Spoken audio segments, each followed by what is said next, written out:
जाति पाति पूछे नहीं कोई, हरि को भजे सो हरि का होई।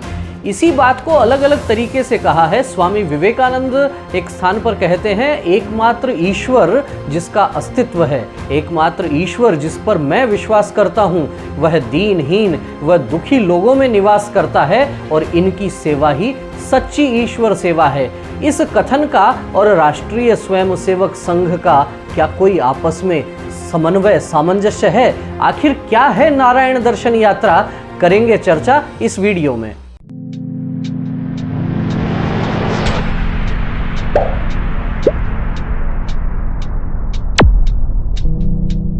नमस्कार, मैं हूं विवेकानंद शर्मा और आप देख रहे हैं the Vivek views. The Vivek views के इस एपिसोड में मैं आपके लिए लेकर आया हूं बहुत विशेष जानकारियां। जी हां, ऐसी जानकारियां जिनको राजनीति के चश्मे से अलग रखकर देखेंगे तो लगेगा कि समाज में बहुत कुछ अच्छा हो रहा है। यदि राजनीति को अलग रखकर आप देखेंगे तो लगेगा कि बहुत से लोग ऐसे भी हैं जो सामाजिक समरसता के लिए बड़े प्रयत्न कर रहे हैं। बहुत से लोग ऐसे भी हैं जो महात्मा गांधी का जो मूल विचार था अस्पृश्यता समाप्त करने का, उसको धरातल पर लेकर जाने का काम कर रहे हैं। और बहुत से लोग ऐसे भी हैं जो केवल कहते नहीं अपितु करते भी हैं कि जाति पाति पूछे नहीं कोई, हरि को भजे सो हरि का होई। मैं बात कर रहा हूं इन दिनों राजस्थान के अलग अलग हिस्सों में चल रहे नारायण दर्शन यात्रा की।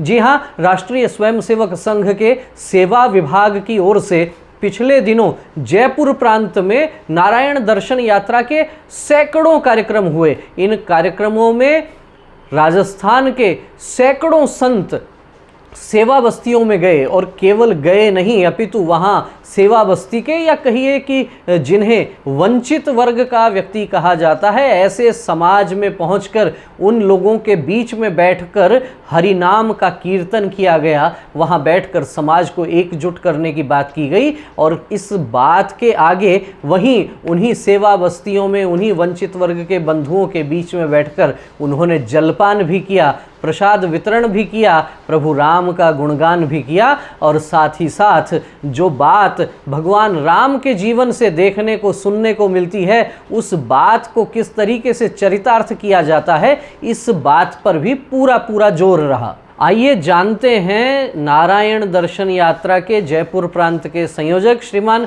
राजेंद्र प्रसाद जी शर्मा से कि आखिर नारायण दर्शन यात्रा का क्या स्वरूप है, कब प्रारंभ हुई और किस प्रकार से इसका आयोजन किया गया। जयपुर प्रांत में राष्ट्रीय स्वयंसेवक संघ के द्वारा नारायण दर्शन का कार्यक्रम प्रारंभ है। ये कार्यक्रम 2017 से जयपुर में प्रारंभ हुआ, फिर 19 में पूरे प्रांत में हुआ और अभी सरसंघ चालक जी के द्वारा और सरकारेबाजी के द्वारा ये कहा गया है कि ये ऐसा कार्यक्रम पूरे भारत देश में चलना चाहिए। इसी के तहत जयपुर प्रांत में प्रांत संयोजक के नाते 1080 कुल बस्तियां हैं, जिनमें लगभग 200 बस्तियों में ये कार्यक्रम हो चुका है। बस्ती का आधार हमने दिया है जो लोग वंचित हैं, उपेक्षित हैं, अभावग्रस्त हैं, पीड़ित हैं, ऐसे लोगों की बस्ती नाम दिया है। तो उस बस्ती में रहने वाले लोग जिनके मन में प्रभु का अंश नारायण बैठा है, उसके दर्शन के लिए हम संतों को ले जाते हैं। उसमें संत जो है महामंडलेश्वर नर्मदा शंकर जी पुरी, राघवाचार्य जी महाराज और परमानंद जी महाराज, मनीष दास जी महाराज, दामोदर दास जी महाराज, अयोध्या दास जी महाराज और राजेंद्र गिरी जी महाराज, ऐसे काफ़ी संतों ने इस कार्यक्रम में भाग लिया। बस्ती में जाके बस्ती के लोगों को समझाया कि भाई हम सब एक हैं। जो बड़ा काम करता है, समाज को दिशा देता है, वही जो है महापुरुष होता है। और ऐसे महापुरुष हर बस्ती में, हर जाति में हुए हैं। मीरा जी राजपूत परिवार में जन्मी, लेकिन जाकर के पंजाब में रविदास जी को गुरु बनाया। इस प्रकार से संतों का आशीर्वचन हुआ और उसके बाद में संतों ने उस बस्ती में जलपान किया, अल्पार किया, कईयों ने भोजन भी किया, जिसके कारण से बस्तीवासी इतने द्रवित हुए, इतने आसान्वित हुए कि एक बस्ती में तो हरिजन महिला ने कहा कि महाराज मेरे घर भी आओगे क्या? लोगों ने उससे सुना उसने कि महाराज हम इस बस्ती में आने वाले हैं। उसने कहा मेरे भी आओगे? आएंगे। जब घर में गए तो उस महिला को कहा मैया कुछ खिला।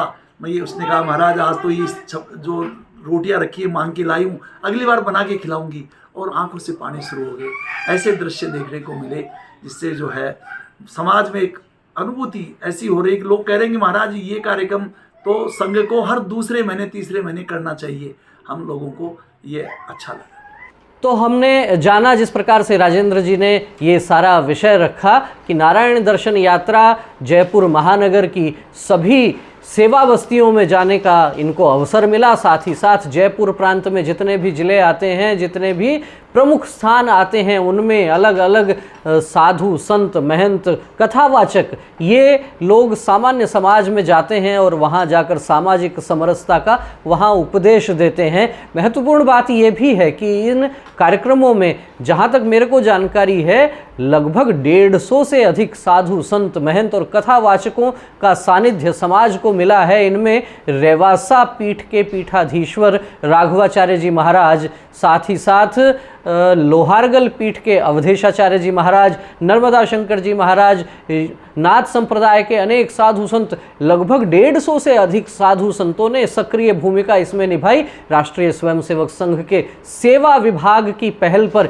एक बड़ा आयोजन जयपुर प्रांत में हुआ है और साथ ही साथ राष्ट्रीय स्वयंसेवक संघ के अखिल भारतीय स्तर पर भी इस कार्यक्रम की चर्चा हुई है और संभावना है कि इस कार्यक्रम को पूरे देश में आगे बढ़ाया जाएगा। महत्वपूर्ण बात यह भी है कि जो लोग केवल राष्ट्रीय स्वयंसेवक संघ को राजनीति के चश्मे से देखते हैं, वे अनेक प्रकार के अनर्गल आरोप लगाते रहते हैं। थोड़े दिन पहले मैं एक रिपोर्ट देख रहा था, उस रिपोर्ट में भी एक पत्रकार उल्लेख कर रहा था कि राष्ट्रीय स्वयंसेवक संघ में अभी तक जितने सरसंघ चालक हुए हैं उनमें केवल एक सरसंघ चालक गैर ब्राह्मण हुए हैं। जिन लोगों की दृष्टि इस प्रकार की जातिवादी दृष्टि रहती है उनकी बुद्धि के लिए कुछ कहा नहीं जा सकता, क्योंकि जहां हमारे यहाँ ये कहा जाता है कि मोल करो तलवार को पड़ी रहने दो म्यान, वास्तव में किस प्रकार का काम संगठन कर रहा है उसमें से भी यदि छिद्रान्वेषण करने वाले लोग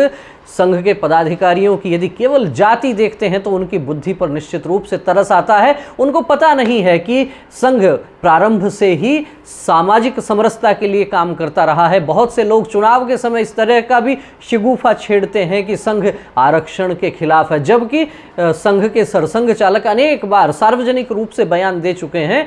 और यदि जो लोग संघ को ठीक प्रकार से समझते हैं वे निश्चित रूप से जानते होंगे कि जब संघ शिक्षा वर्ग हो या संघ के कोई भी कार्यक्रम हो, उनमें जब एक साथ स्वयंसेवक आते हैं, बैठते हैं, उनका संपर्क परिचय होता है, कई कई वर्षों तक एक दूसरे की जाति का पता नहीं लगता।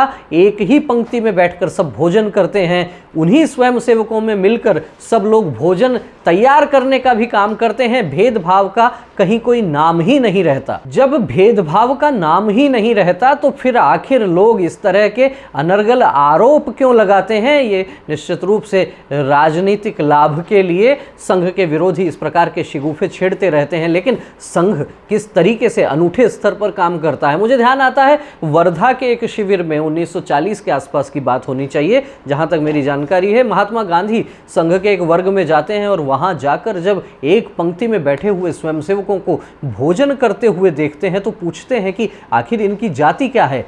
संघ में जाति के बारे में कोई पूछता नहीं है। संघ में प्रारंभ से ही विषय ये रहा है कि व्यक्ति देशभक्त होना चाहिए और जाति पाति के बंधन का यहाँ कोई स्थान नहीं है। यहाँ तो सीधा सा एक मूल मंत्र बताया जाता है, हिंदवः सौदरा सर्वे न हिंदू पतितो भवेत, मम दीक्षा हिंदू रक्षा मम मंत्र समानता। ये भाव स्वयंसेवकों में परिलक्षित भी हो, इसका प्रयास संघ निरंतर करता है। और होली के अवसर पर भी जब अनेक कार्यक्रम होते हैं तो संघ के स्वयंसेवक सेवा बस्तियों में जाते हैं। ठीक उसी प्रकार संघ ने इस बार ये जो नारायण दर्शन का अद्भुत कार्यक्रम किया है, निश्चित रूप से अलग अलग जिलों में अनेक कार्यक्रम ऐसे हुए हैं।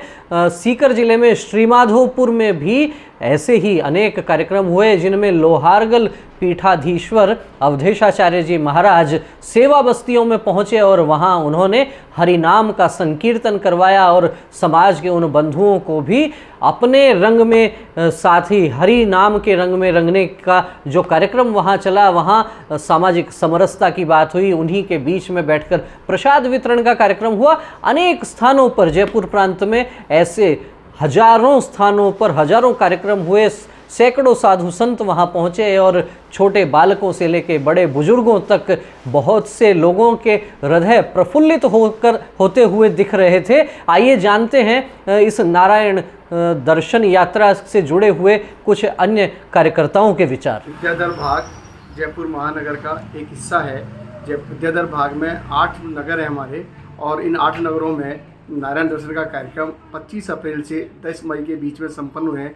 अब तक लगभग 25 कार्यक्रम हमारे यहाँ संपन्न हो चुके हैं, और इन सभी बस्तियों में जो बस्ती पिछड़ी है या जिनमें जा नहीं रहे लोग संत महात्मा, उस बस्ती में संत महात्मा जाकर उनके द्वार पर नारायण के रूप में समाज बंधुओं का दर्शन कर रहे हैं, और समाज बंधु आत्मविभोर होकर उनका स्वागत कर रहे हैं। समाज बंधुओं के माध्यम से उनका स्वागत जलपान के माध्यम से, माल्यार्पण करके माध्यम से, और इस प्रकार की अपेक्षा के साथ कर रहे हैं कि बस्ती के साथ हम जुड़ जाएं, और बस्ती के साथ हम संत के साथ जुड़ जाएं, और बस्ती और संत के बीच में जो दूरी है वो ख़त्म हो जाए। बस संत को ये आग्रह कर रहे हैं, संत महात्मा को ये आग्रह कर रहे हैं कि महाराज जब भी हमारे घर बस्ती में अच्छा बुरा काम हो आप आएँ, और मंदिर में मठ में कोई काम हो तो हमें बुलाएं। इस प्रकार से जो दूरी है उसको कम करने का, ख़त्म करने का प्रयास किया गया है। अभी ऋषिगालो बाग में गोविंद नगर शाखा, प्रताप शाखा तरुण व्यवसायी में एक कोली बस्ती है, उसमें कार्यक्रम हुआ था। एक दिन पूर्व हमने वहाँ पर बस्ती में जाकर घर घर सूचना दे दी कि कल हमारे यहाँ पर संत पधार रहे हैं, तो सभी लोग नारायण दर्शन कार्यक्रम में भाग ले गए। हम दूसरे दिन नियत समय पर पहुँचे तो वहाँ पर संत महाराज का भव्य स्वागत किया गया। हर घर में माल्यार्पण कर और पुष्प वर्षा कर और आरती करके महाराज का स्वागत किया गया। महाराज बहुत भाव विभोर हो गए और उन्होंने बस्ती वालों को कई जगह गले भी लगाया।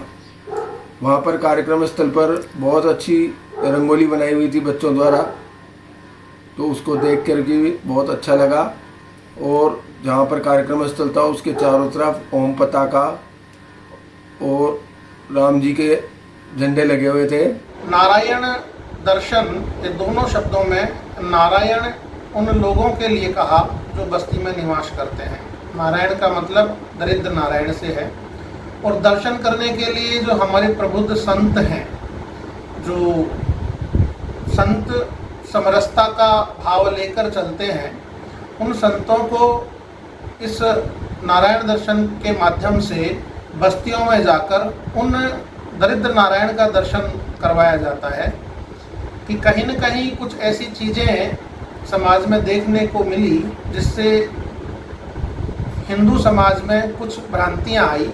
लेकिन जब ये महाराज और संत इन बस्तियों में जाते हैं तो इन बस्तियों में जाकर एक ऐसा भाव जगा रहे हैं कि कुछ ऐसी चीज़ें थी कि संत बस्तियों में नहीं आते हैं, हमें कुछ दूर रखा गया, वंचित रखा गया। वो सारी भावनाएं जो थी किन्हीं कारणों से वो पैदा हुई, वो अब धीरे धीरे पिघल रही है। उन ग्रंथियों को पिघलाने के लिए इन संतों का बड़ा ही सहयोग रहा है।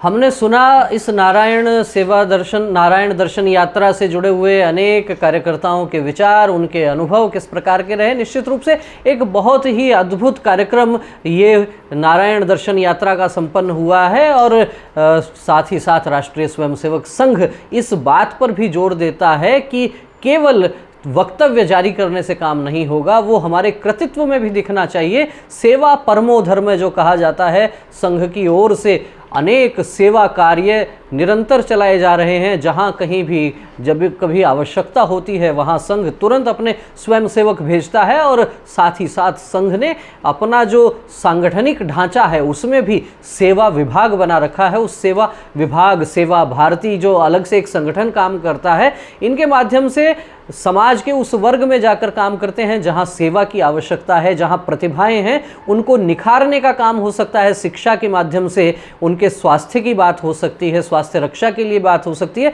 उनमें संस्कार निर्माण की बात हो सकती है। और इसी काम को एक कदम आगे बढ़ाते हुए नारायण दर्शन यात्रा का एक अभिनव, एक अनूठा प्रयोग ये राजस्थान के जयपुर प्रांत में किया गया है। निश्चित रूप से बहुत ही अनुकरणीय ये प्रयोग हुआ है और मेरी अनेक कार्यकर्ताओं से चर्चा हुई, मेरी चर्चा हुई राजेंद्र जी से भी जो इसके जयपुर प्रांत के संयोजक थे। अनेक अनुभव ऐसे आए कि समाज के वो बंधु जो संतों के अपनी बस्तियों में पहुंचते ही भाव विह्वल हो गए, आंखों से आंसू बरसने लगे और स्नेह की जो धारा बह रही थी वह बड़ी अद्भुत थी, वह बड़ी अनुपम थी। और उन सेवा बस्ती के बंधुओं ने भी कहा कि इस प्रकार से साधु संत महंतों का हमारे घर में आना तो वास्तव में ऐसे हो गया जैसे प्रभु राम निषाद राज के घर आए हों, जैसे प्रभु राम ने भिलनी के बेर खाए हों। और निश्चित रूप से प्रभु राम की जब चर्चा होती है, राम मंदिर की चर्चा होती है, तो राम के जीवन की भी चर्चा होती है। और उस जीवन की जब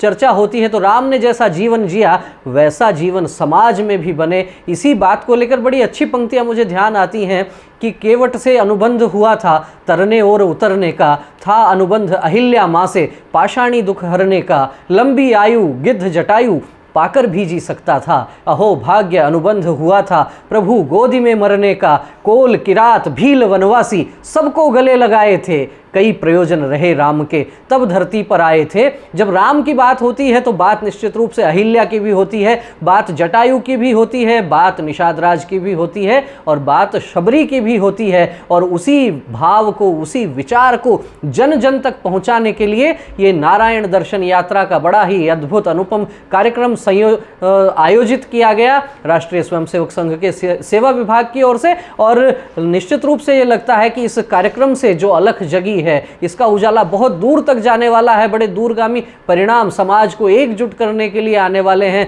सामाजिक समरसता के क्षेत्र में बड़ा अनुपम काम है। इस कार्यक्रम में जुड़े हुए सभी कार्यकर्ताओं को मैं बहुत बहुत शुभकामनाएं प्रेषित करता हूं और सभी दर्शकों से भी आग्रह यही करता हूं कि सामाजिक समरसता का भाव, सामाजिक समरसता का विचार अपने व्यवहार में जितना ला सकते हैं उतना लाने का प्रयत्न करना चाहिए। आपको ये वीडियो कैसा लगा? नारायण दर्शन यात्रा के संदर्भ में आपके क्या विचार हैं? साथ ही साथ सेवा भारती और सेवा विभाग जो कार्य कर रहे हैं उनसे आप भी किस प्रकार से जुड़ सकते हैं? अपने कमेंट, अपने विचार कमेंट बॉक्स में अवश्य लिखें। वीडियो अच्छा लगा हो तो इसे लाइक करें, अधिक से अधिक लोगों तक शेयर करें। फिर मिलेंगे किसी एक नए विषय के साथ, किसी एक नए वीडियो के साथ। तब तक आप देखते रहिए द विवेक व्यूज। बहुत बहुत धन्यवाद। नमस्कार।